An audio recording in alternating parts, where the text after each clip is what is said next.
I recently spent some time doing one of the hardest things in life, going through my dad's house, preparing for an estate sale. You can imagine the process, the piles of clothes, the old furniture, the sentimental things you just have to sort. As I worked, I kept finding these beautiful surprises. They weren't all in one place.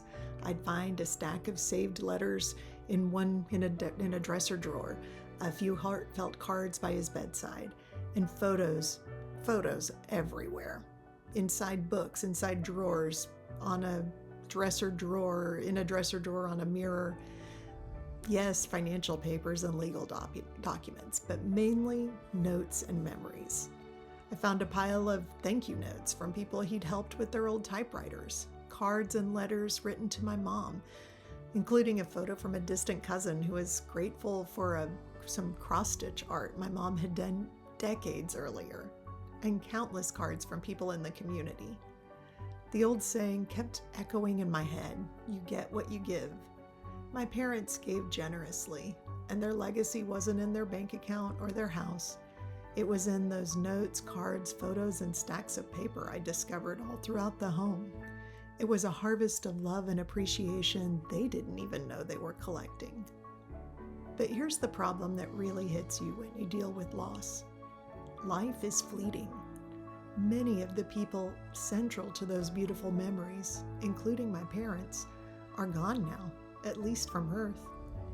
It makes you feel this intense urgency, this sense that the moment we have is short. And sometimes it's easy to wonder if all the kindness, all that extra effort, if it just fades away. It's easy to convince ourselves that small acts don't matter, especially when we're so busy and we have so many things to do. We're too busy to send that quick word of encouragement or to run that extra errand. We feel like we have to wait for the big moment to make a difference. Well, those are nice, but that's a lie that we have to confront, that we have to wait for the big things.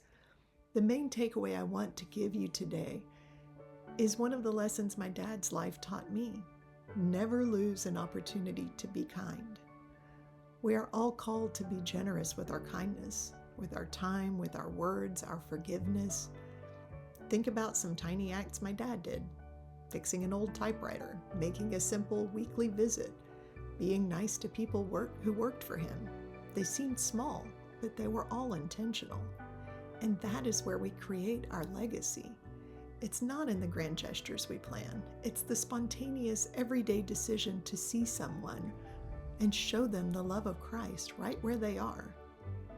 This truth hits differently as we approach Easter. Why does any of this matter if life is just a brief flash?